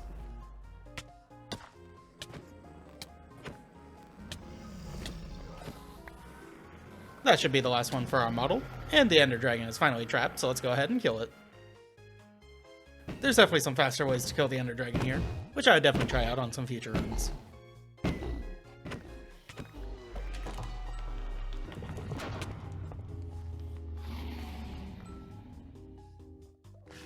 But now that the dragon is dead, we can finally activate the final tier of Ascent, and spawn in our gateway. Just make sure that those mob slaughter factories are turned back on. These gateways are also going to start spawning tons of mobs, so let's also add a couple more upgrades into the factories. So while this gateway is getting crunched up, let's finally use the stone and water essence from before. That way we can make some dripstone for an extractor, marking off yet another item for our list. By completing the gateway, it'll drop an endless gateway version, which we can also claim a second one from the quest book, just in case this one fails. In order to get the rewards from this, we're going to have to go through 100 gateway levels, so we'll just leave that going for a while. Let's also turn off the wish spawner so that way our slaughter factories are working at full speed. We'll periodically check back up on this, just to make sure that all the mobs are getting killed. But while the gateway's going, let's go ahead and set up our Fissile fuel creation. Since we're not going to be getting any sulfur from sifting, we're going to add some reaction chambers into our Fissile fuel line, which can create sulfur from our coal Geores. So let's go ahead and mark sulfur off the list, while I ask my system to make me an infinity cobblestone cell. You may also experience some random vexes coming through. Yeah, okay, thanks. Yeah, that seems about right. Don't worry, I land these.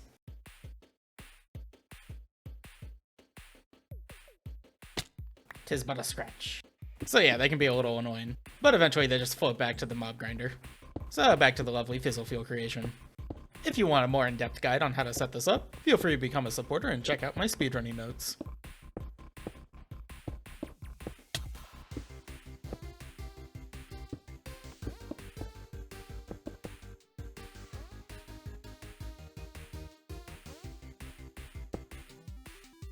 Checking in on our gateway, we've reached wave 102, which means our system should now have our wave 100 loot.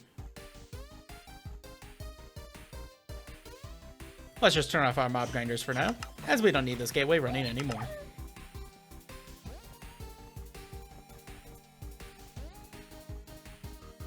Looks like most of our machines are properly configured, so let's go ahead and start adding some upgrades to them.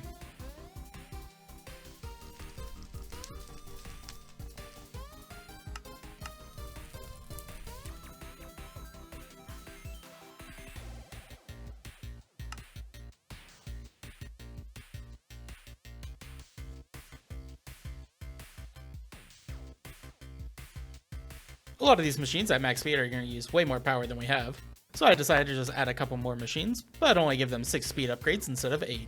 This will make them use half the power, but by placing down double the amount of machines, we'll get the same throughput rate. You can use a dynamic tank to store your excess Fissile fuel, but this is a speed run, so I'm just going to spam down a bunch of cables.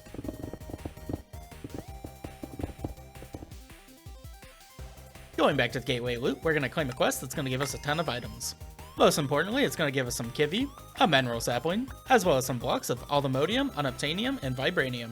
Let's go ahead and mark off the Kivi and sapling on our list, since we still have to make some more Alumodium. With these extractors set up, we can duplicate some dragon eggs and dragon breath.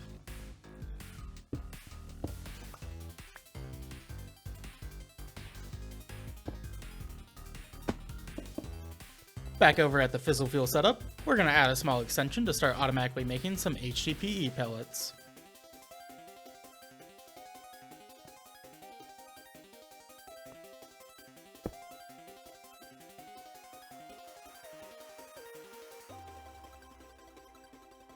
With our little system now producing some pellets, we can move on to the next task of bee creations. We're going to need to do a bit of bee breeding, so let's grab a couple bees from a couple different nests.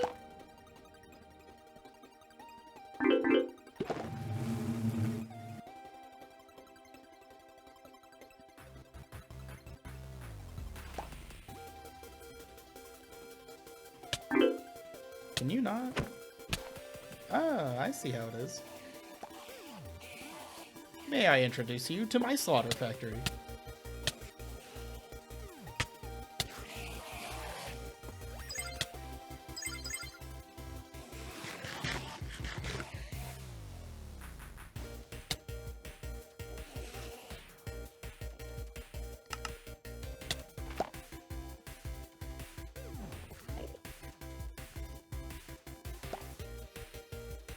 Now that we have all our bees collected up, we're just going to need to do one more task of getting a rose bush.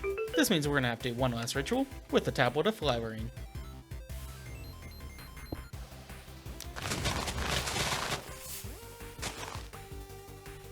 This is going to mark off the last resource from the Ars item list. With plenty of roses to spare, we can now make a breeding chamber, which we're going to use to start making new bees. Some bees are also going to need to be squished down, so let's extend a piston on top of a bottler.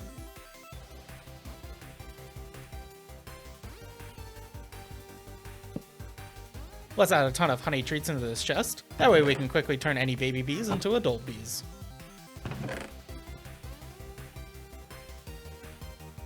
Now it's time to start breeding some bees. First up, we're going to make a redstone bee by combining both a glowing bee and a chocolate bee. Just make sure to add some cages into your breeding chamber. Now we'll mix the redstone bee with a blue banded bee, which will give us a lapis bee. Then we'll combine the lapis bee with an ender bee to make a diamond bee. And once your diamond bees are grown, let's place them into the overworld, where we're going to right click them with a netherite block to turn them into netherite bees.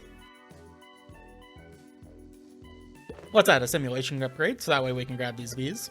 Then we'll breed the two ancient bees together to make a bunch of them. Now we're going to have to add them to our squisher to get their bee material.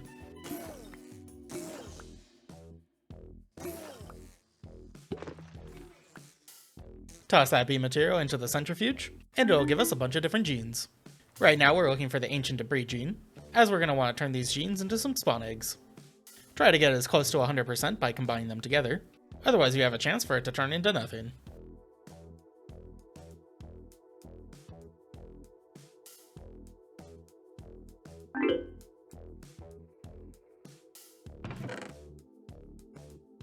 Next up, we're going to need some Ender IO machines, which means we need a way to get some Grains of Infinity. This is pretty easily done by lighting some deep slate on fire, and then waiting for Grains of Infinity to pop out of them. In the meantime, I'm going to use one of those fluorite ore blocks from before, and feed it to a diamond bee to turn it into a fluorite bee. With this, we'll now have a consistent supply of fluorite, so we can go ahead and mark that off our list.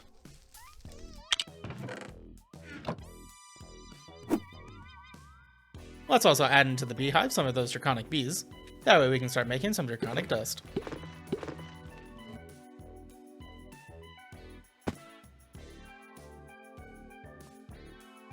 We're going to use some of our Grains of Infinity to make a reinforced obsidian block, which we can use to make a little structure that'll give us more Grains of Infinity. This structure requires some fire to be down below, which doesn't pop up in the JEI sometimes, but luckily a quick Google search solved my problem. With the structure complete, let's also mark off those Grains of Infinity from our list. I'm now upgrading our centrifuge into a heated centrifuge, since it's the only one that's going to be able to process blocks after we add a block upgrade. Now I'm going to be using my time wand quite a bit, so here I set up a couple machines that'll allow us to request more from our network. Also a fun tip, you can fill up your time wand directly inside the MU system. With a consistent supply of Grains of Infinity, we can now get into some Ender IO machines. Starting off, I'll add an alloy smelter into our ME pattern system, which will allow me to craft up a vat. This vat is going to create us some soul lava, which we'll be using as a fuel inside our smeltery, so let's add a second tank and have the vat export automatically into it. Now we can turn some regular lava into soul lava, simply by adding some soul sand and warden tendrils. Let's also remove our current lava tank, so that way they don't get mixed up. With soul lava inside our foundry, we can now melt down some vibranium, unobtainium, and allnemodium.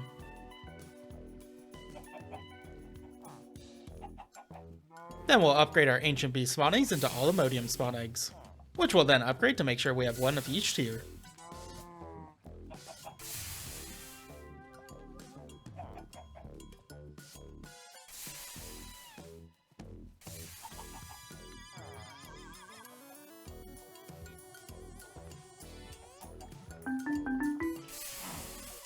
Now let's go ahead and add these spawn eggs into some bee cages, since we can't directly add them into the beehive. You used to be able to in other map packs, so I'm not sure why it's not enabled here.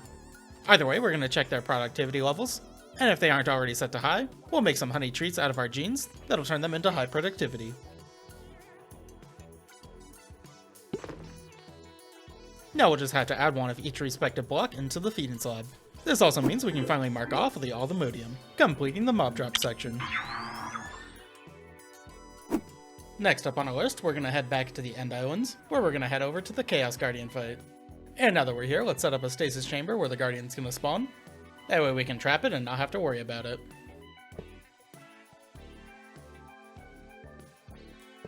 This looks good enough, so let's head down to the floor to spawn in the dragon.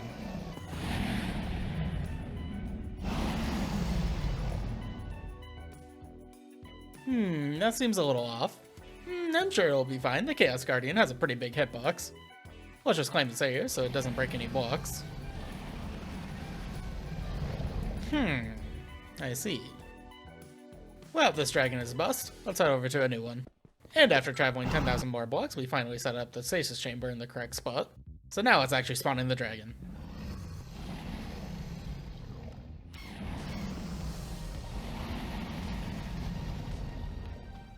With the dragon properly captured this time, let's use some swappers to move the crystals, which will count them as being destroyed. There is an Ars Nouveau spell that you can use for the same trick, but the spell that would get them all at the same time is a little tricky to get, and would take longer in the long run. So for now, using swappers will do just fine. Once we get all the crystals, we'll kill the dragon with the crusher. That way it'll remove all of its shield. Now let's add a mob masher onto some reinforced redstone blocks, which we're going to use to damage the dragon. Here we want to actually get the last hit on the dragon, so let's create an Ars spellbook with the touch break. That way we can quickly remove the mob masher when we need to.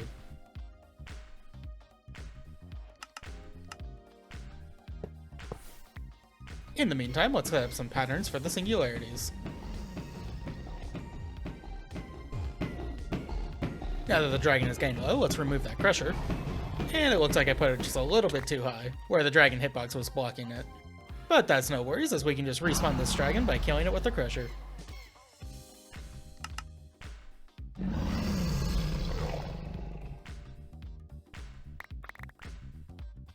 Now let's set the mob masher up in a little bit of a better spot, and then we can go back to making our patterns.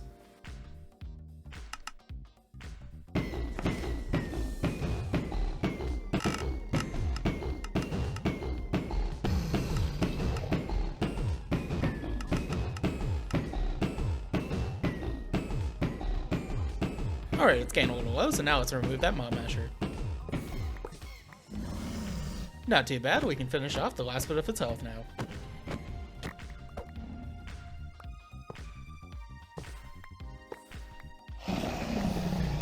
Let's also head down underneath the island to get that chaos crystal. Let's craft up 1 draconium infused obsidian, which will complete our quest line and allow us to get some free chaos shards. With them adding this quest into the game, we now only needed to just kill that one dragon in order to make the star. Back in the overworld, let's plant that mineral sapling now. That way we can get some integrated dynamics going, which will allow us to fill up our reactor with water. We'll just toss those logs into our smeltery, that way we can turn them into crystallized mineral. Now we have everything ready to create our fission reactor.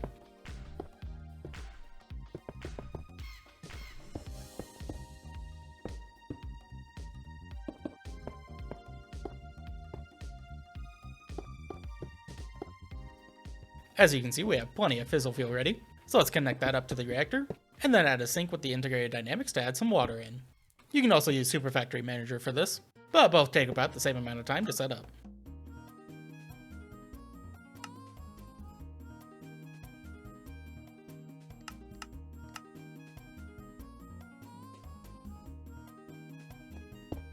Now let's set this port to output our nuclear waste, which we're going to be using to make some polonium and plutonium. Let's just do the same trick with pipes, so that way we don't accidentally overfill.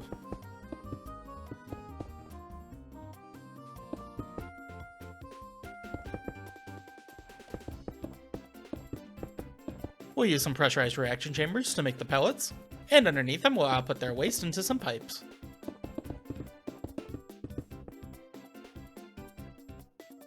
Now let's turn on our reactor to make sure it's working. You just have to be careful on initial startup, as it takes half a second for the water to update. Looks like I'm also just barely over the heat limit for damage, so if we just turn the rate down just a tiny bit, we should be good.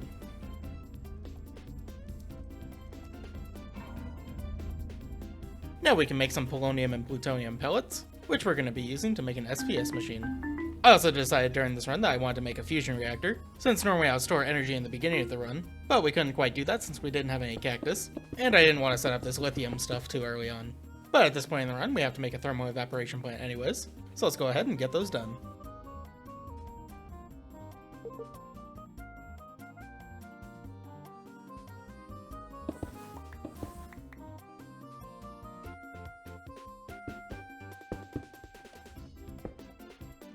Now that we have the structures going, let's add some heat into them using some resistive heaters, which we're going to need to rotate in order to give them some power.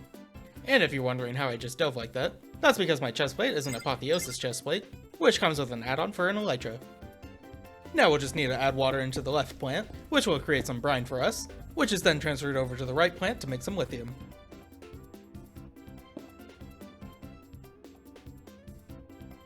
This lithium is in a liquid form, so we're going to need to use some machines to turn it into a gas form. Then we'll add a crystallizer to turn that lithium gas into lithium dust. Now at this point in the run, I have a couple machines that only work during the daytime, so let's use these Draconic Evolution Celestial Manipulators, which we can use with the daylight sensor to make it permanently daytime. The second one will make sure to continuously turn off the rain.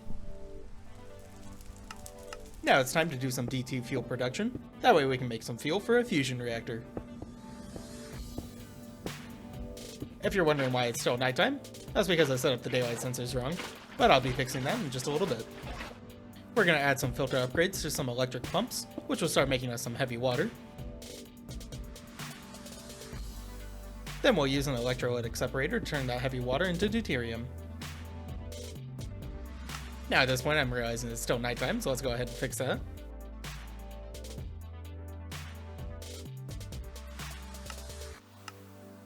Now all we need for the DT fuel is to mix our two products together. With the fuel all set up, it's time to make the fusion reactor.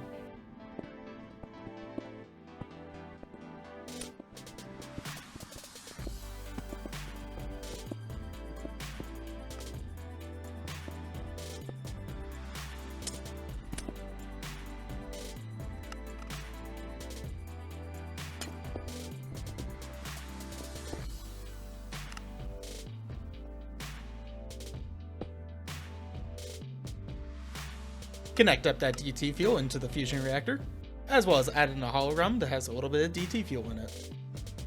Now the last step is to launch 400 million Fe into it by using a laser amplifier.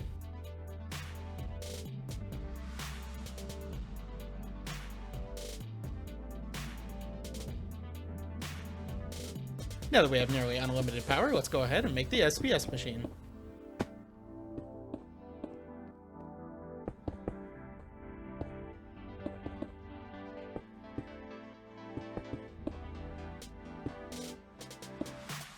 With the SPS machine all set up, we can start making some antimatter.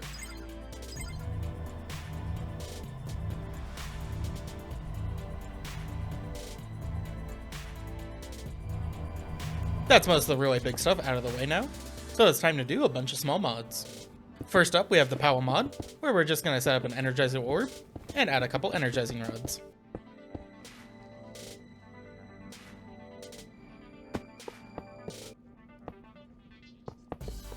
Then all we have to do is add what's basically a million recipes. But once you do that, you're basically done with the power mod. We'll just want to craft up some higher tier rods. That way our crafts don't end up taking too long.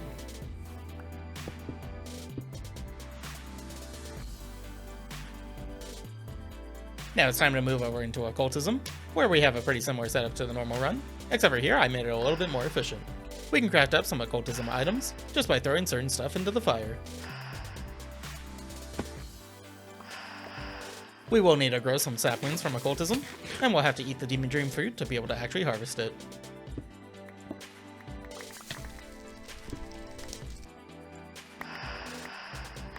And after crafting up a little bit of chalk, we have every item we need to make some basic rituals. I've made this ritual so many times that I've memorized it, and here we're just going to be summoning a crushing minion.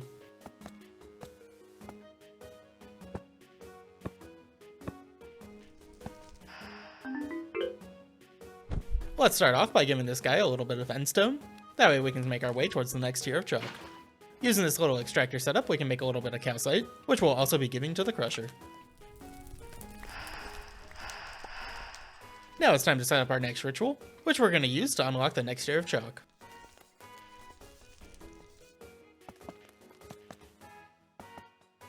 All we need here is a couple bottles of enchanting, as well as some crushed emerald in order to make some lime chalk.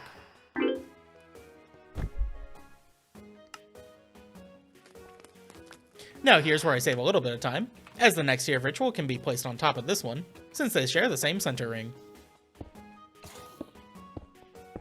All you have to do is replace these corners of white chalk with some light gray chalk. Now we'll use this ritual to craft up a fragile soul gem, and then use that fragile soul gem to make a full soul gem.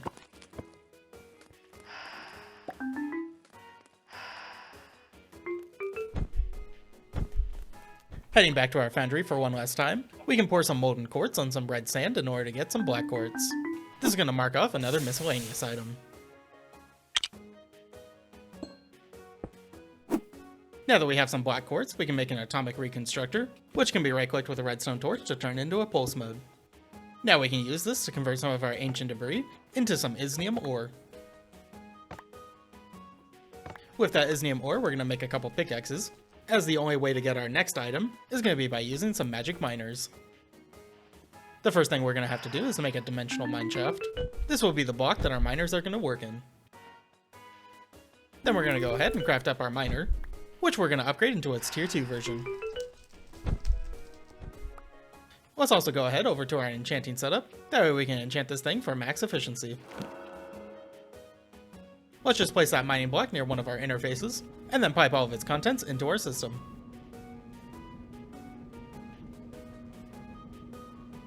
Now we'll just place our mining genie into it, and we'll tick accelerate it to go at max speed. If we're lucky, this is going to mine us some arcane ore. While that's going, let's also set up a reprocessor plant, that way we can make some plutonium, which we're going to end up giving to our crusher.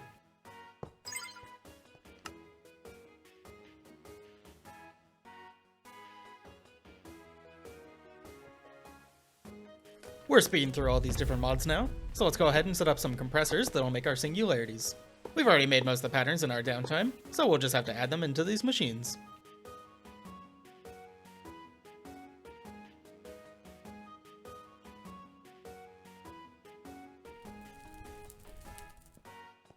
These can take a little while to craft, so let's go into our system and have it start making an ultimate singularity. Checking back up on our SPS machine, we see we've made plenty of antimatter, as we only need 2 pellets. So let's just shut off the power for now. We're going to need some wither skulls now, so let's swap the witch spawner over for some wither skeletons. Next up on the list is an eclipse alloy block, so we're going to make this little setup to semi-automate it. We'll have a block placer placing all the blocks we want next to some shadow pulse glue, which will be continuously fed some sculk from an item clicker, and then we'll break those blocks with a simple block breaker. We'll just have to repeat the process until we upgrade our ores all the way.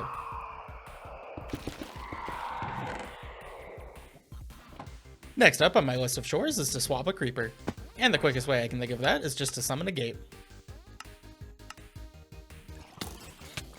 Let's also use this gate to make an aerial pearl.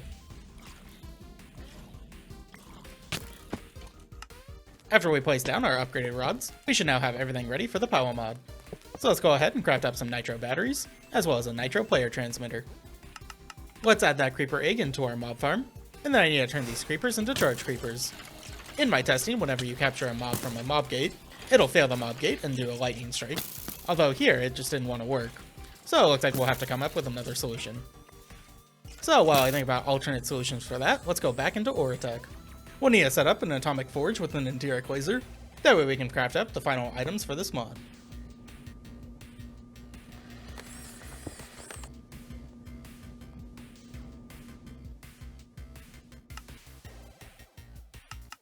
Heading back to the mob farm, I realized that we can use witch water to make charge creepers. Then we'll just turn on the mob grinder to get the drops. With those charge creeper drops, we can now make a tome of alchemistry. This is going to be our secret tactic to mass produce both dirt and obsidian. In order for us to make good use out of it, we have to add some recipes into a crafter. The first step is to charge the tome using some redstone, which will essentially give it some points. Just make sure to set it so that the crafter is not outputting the book. Now we can go ahead and spend those points to duplicate certain items. For us, we're going to be using it for obsidian and dirt. To make it run faster in the crafter, just be sure to add multiple of the same recipe. With only one recipe set into the crafter, we're already making hundreds of obsidian per second. Moving back to our singularities, it looks like they're all done crafting, so let's just manually craft up an ultimate singularity. Checking back up on our obsidian after only 3 minutes, we can see we're way past our goal of about 60,000. So let's go ahead and switch that over to dirt, which is going to go way faster than obsidian, since it makes 32 dirt per craft, whereas obsidian only makes 4. That means our dirt should be crafting at 8 times the speed, assuming all our pipes can keep up. I went ahead and swapped it back to a witch spawner, that way we can grab a couple and some soul vials. Getting into Ender IO real quick, we'll make a slice and splice, which we'll be using to make a soul binder. With that soul binder, we'll give it a little bit of experience, and then infuse some witch souls into some enderman skulls, which will be the last step for Ender IO. For industrial foregoing, we're going to need a milk a wither, so we'll just place one on top of a stasis chamber, and then milk it using a fluid laser base.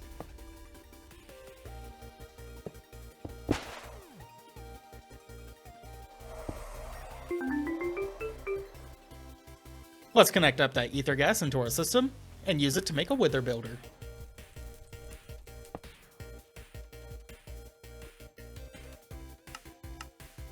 Now we're at the final steps for Draconic Evolution. We just need to set up this fusion core. That way we can start crafting up the high tier Draconic Evolution items. I've been able to make this setup just a little bit faster by using some energy transmitters from the Dire Things mod. That way we won't have to worry about cables, and we can actually tick accelerate these transmitters. Now let's go ahead and connect some pipes to everything.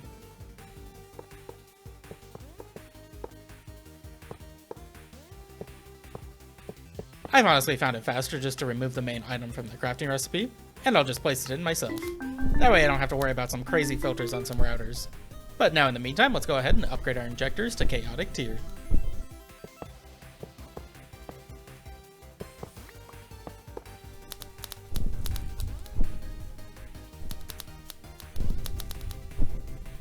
Another thing that I'm going to do is make an awakened bee egg. That means we're going to have to sacrifice a couple draconic bees for a spawn egg.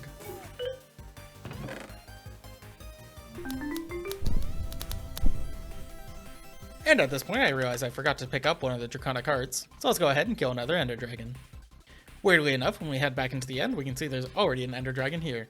I didn't summon it, so it's probably just some weird bug with me leaving the area before it could fully die. Either way, this is a perfect opportunity to set up a mob crusher to kill it, and a stasis chamber to keep it still.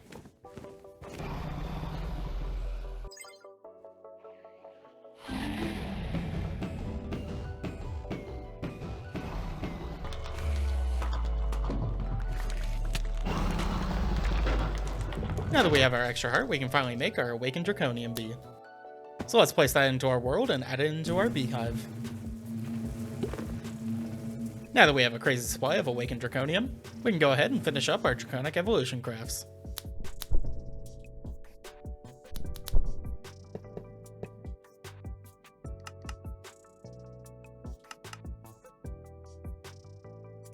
Now when looking at the items in my storage, I realized that I have over 2 million dirt, so let's go ahead and turn that off.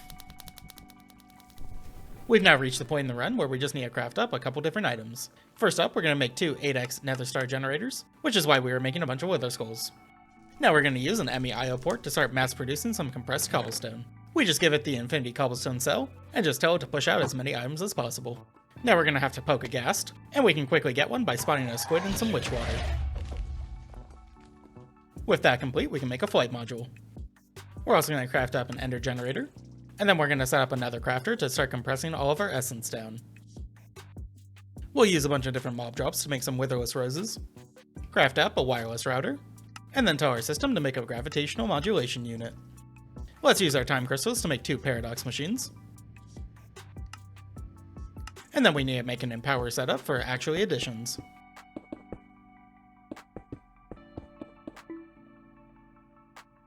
After infusing some of these blocks, we can go ahead and make a player interface.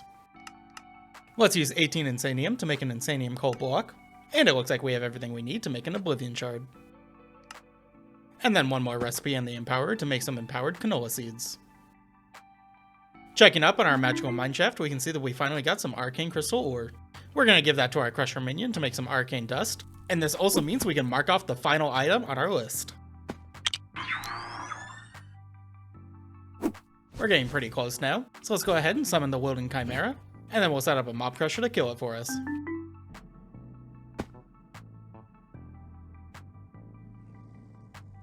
Now we're going to grab that Wilden tribute that the boss dropped, and we're going to use that to make a focus of summoning. Now we can replace the soul campfire with a dragon head, which will convert some leather into some phantom membranes. Although I want you to look carefully here, because this is a big mistake that I make. You can see that I mined the dragon head, but it turns out that I didn't end up picking it up. This is going to suck in just a minute. For now, let's use those phantom membranes and arcane dust to make some Deorum, which we're going to turn into a Deorum block. And as I'm setting up my little create contraption, let's go ahead and craft all the log essence into some logs, as we're going to need about 50,000 of them. It's now at this point that I realize that I'm very far behind on my essence, which is probably because I forgot to put my fertilizer down. It's a little bit of an annoyance, but we can quickly fix it by just planting a bunch of wood seeds.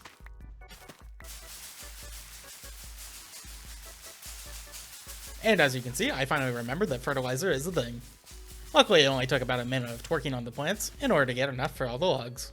So back to the little create contraption, we gotta make a precision matrix, which is just made by putting 3 different items on a golden plate 5 different times.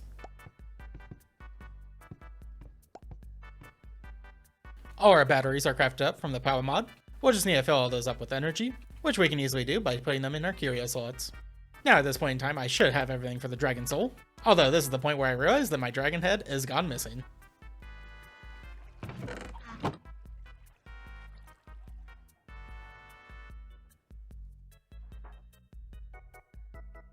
This is a little bit upsetting, so I go through all these recipes to see if I can craft one real quick, and the only one that I could really do requires solium, which is basically exclusively from sifting.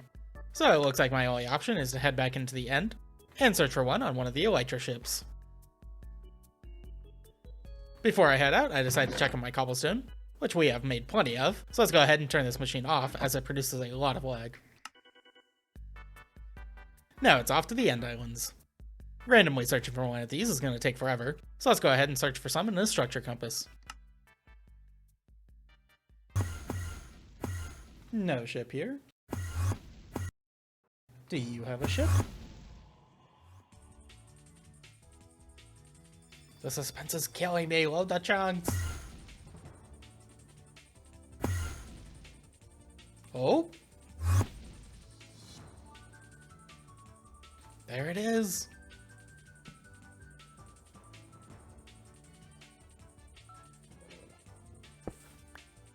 Now that we finally got that dragon head, we can go ahead and make that dragon soul. We're also going to be able to craft up the improbable probability device. And then we're going to need to make some 5x blocks of a couple resources. So let's set a pattern for 531,000 of each, and then we'll send all of those into a compacting chest. I just set the recipe to some random item, and then we'll just have to request one of those items from our system. You can tell it's working if the game starts lagging for a second.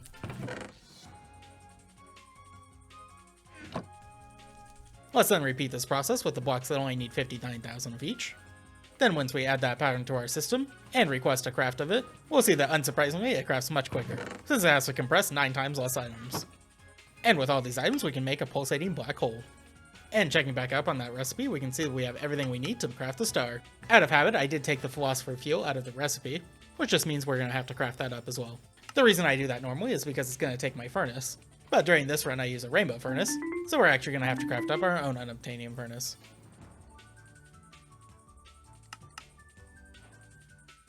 Now we can use that furnace to make the philosopher fuel, and the last thing we're waiting on is the last few singularities.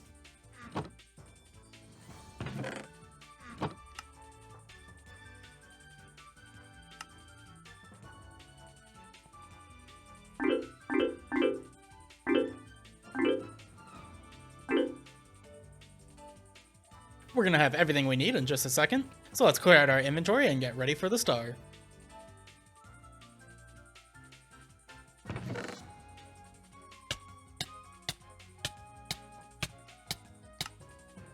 And there we have it. We've officially speedran the All the Mods Star and All the Mods 10 to the Sky without using any sieves. I just want to point out that we completed the star in almost the same amount of time as a normal run, except for here, we weren't even allowed to use one of the main mechanics. If you did enjoy the video, please do consider subscribing, as editing these videos takes a long time. Also remember that the first person to comment the phrase that I hit in this video will get a free month of the supporter role and gain access to all my speedrunning notes. I want to thank you guys all for watching, and stay tuned for my next speedrun where I complete Stone Block 4. See you guys in the next one.